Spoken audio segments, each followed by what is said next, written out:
And if you look at the history of the dietary guidelines, they've changed over time. They used to be meat and dairy based, and over the last 100 years, the dietary guidelines in Western society have become cereal based, anti-meat, anti-dairy, and rapidly approaching vegetarian and vegan.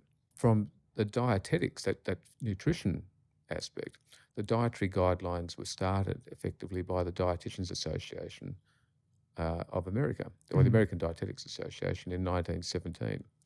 The founder of that association was a woman by the name of Lena Cooper. Lena Cooper was a protege of John Harvey Kellogg. So she was working for John Harvey Kellogg. She effectively started the American Dietetics Association. She then wrote the textbooks for the next 30 years for dietetics, which formed the basis of dietetics and nutrition for the world. For the model, first of all, the model of the Dietetics Association, as well as the textbooks, became that for not only the US, but for Canada, the United Kingdom, Australia, South Africa, New Zealand. So the Western organisations all followed suit, and effectively the cereal industry was right there at the beginning. Well, John Harvey Kellogg and Leonard Cooper were both vegetarians, both members of the Adventist Church, and the Seventh-day Adventist Church have been right there at the beginning, heavily promoting their concept, and they are promoting the Garden of Eden diet, which is vegan, cereal-based, anti-meat, anti-dairy, vegan. Now, that's it. And effectively, they have been there influencing the dietary guidelines for 100 years. So the people involved in writing the vegetarian mandate for the American Association and for the Australian dietetics guidelines were effectively all vegan vegetarian. In the American one, 8 out of the 9 were actually Seventh-day Adventists. 8 out of 9? 8 out of 9 were vegetarian, vegan. Okay. 5 of the 9 were Adventists, and the other person who was neither vegan nor vegetarian nor Adventist was working for the processed food industry. Wow.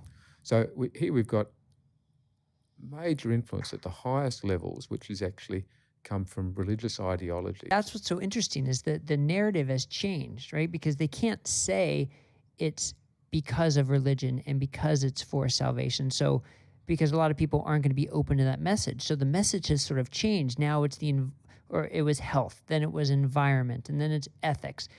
So the narrative keeps changing, but I guess one of the points that you're saying, it still all comes from that ideological backbone. Is that right? They are not so much pro-cereal as they are anti-meat. Anti-meat, right. That's the basis of Ellen G. White's prophecies, and her belief is that meat is one of the if you consume meat, then that is as close to demonizing yourself as you can possibly do, and that you will not get salvation if you do that. And that's a background. It's I shouldn't use the word backbone of their belief system. So the terms meat causes violence, meat causes masturbation, meat causes cancer. Those terms are coming around in the the late 19th century, the 1860s, 1870s. The meat causes heart disease came up in the 1900s. Essentially, we worked out that meat doesn't cause masturbation, and meat doesn't really cause violence. So those messages are late 19th century ones. So then we got the next message is, meat causes cancer, which has continued to come along.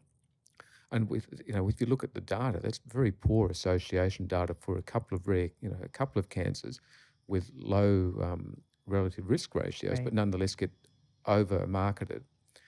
And so that narrative of fat causes heart disease is actually part of the meat causes heart disease. It's whatever they can use to try and travel that path. So we've now moved on back to meat causes cancer, and now the latest cause is meat causes environmental harm. Mm-hmm. It's all complete and utter nonsense. But you've got to realise the backing of this is coming from a religious ideology for salvation, not for health. The Seventh-day Adventist Church has been on this bandwagon for a long time. People go, they're only a small group, but they are the second biggest educator in the world after the Catholic Church. They're massive. The number of schools, just off the top of my head, it's 1,400 schools, a couple of hundred, it's 100 universities around the world. Wow. they've got an enormous amount of funding. Just in the US, they've got 28 hospitals in Florida alone. The other big issue is that they spend a lot of time in the developing world on missionary work and promoting their message, their health message, and they use that as the entering wedge of the church. So they're not coming along saying, we're going to give you salvation, we're going to give you health. Right. Come away around to our way of eating, which is their big promotional one. There's a thing called the CHIP program, and it's being introduced in countries like Fiji is just adopting it as an entire country. I mean, it's the Polynesians, the last thing they need is more cereals and grains with their obesity and diabetes epidemic. But it's also being introduced in the US via insurance companies. CHIP program is being adopted, and it's effectively a vegan program with a background of religious ideology to use as an entering wedge into the church. And so it's right there front and central. And the important thing is they're not hiding any of this. If you actually, look at their stuff, and last year in 2018, they published a 20-page article in a journal called Religion, acknowledging everything I've just said. They're very proud of it. They've got a health agenda for the world. The other thing that's involved, that the SDA are involved in, is that they effectively own the cereal industry of the world, and the soy industry, and the alternative meat industry. They were right there at the beginning. The first meat alternatives, the nut analogues, were in fact invented by John Harvey Kellogg. Soy was effectively brought from China by a fellow, Harry China Miller. So he was an Adventist missionary, and he started a whole lot of soy plants in conjunction with Adventist outposts in China. But effectively, he brought soy back to the US. And the soy infant formula was promoted primarily by him. And now we see soy and infant formula every day on every supermarket shelf. You've got to realise that they were there at the beginning. And so they're still there. So they've got not only got their own push at an ideological level, they've also got their own food industries. One of the big issues we see is that the medical education, so the current education model is being heavily pushed that we need to travel down the pathway of lifestyle medicine. Sounds great. Sounds great. Let's exercise more and, eat well and get plenty of sleep and sunshine and have good communication skills. But the nutrition side of that is to move towards vegan. Yeah. And that is, in fact, most people don't realize, but lifestyle medicine is the Adventist Church. So in all of its different names, and it started as the Christian Association of Lifestyle Medicine, and that's ultimately just moved through a series of name changes, but it's widespread right around the world. The whole concept of education now being controlled by lifestyle medicine, pushing a vegan, plant-based agenda, and Coca-Cola coming in, and they effectively dropped they started becoming involved with lifestyle medicine in 2010, started coming into significant relationships 2012, and then the funding pedal was pressed 2014, 2015. So we're now seeing this whole rise of the vegan agenda, and they don't realise that the propaganda has actually been fed by the lifestyle medicine Adventist Church message, Garden of Eden diet, with the backbone of the processed food industry, led by Coca-Cola. And they've come together, but the trouble is here in the US, you've got now 8 universities are adopting this lifestyle medicine plant-based diet as their medical education. The processed food industry is well positioned to continue the vegan agenda. Well, they will profit greatly from it, won't they? In fact, that is their... and in fact, we've come across some documents, again, from the Adventist Church and their food arm, saying that they're expecting a 25% increase in their profit next year because of the adoption of their vegan Garden of Eden diet by millennials. I'm very happy for you to present to me. I'd like to present, here's my educational package to teach to my medical students, but I come from a religious ideological background promoting this for salvation, and I've got the backing of the processed food industry, which is going to help their profit line. Right. I mean, you wouldn't buy into that, would you? No. Yet we've got an entire generation out there who are taking up this agenda because it's based on animal welfare, animal rights, and questionable environmental statistics. let's look at both sides of it rather than just taking for granted what you hear on Cowspiracy or Forks Over Knives, because that's clearly an agenda-driven one. Yeah. And you've got to realize that, again, that agenda is coming from the Garden of Eden diet, Adventists, Right. and the food industry, Coca-Cola.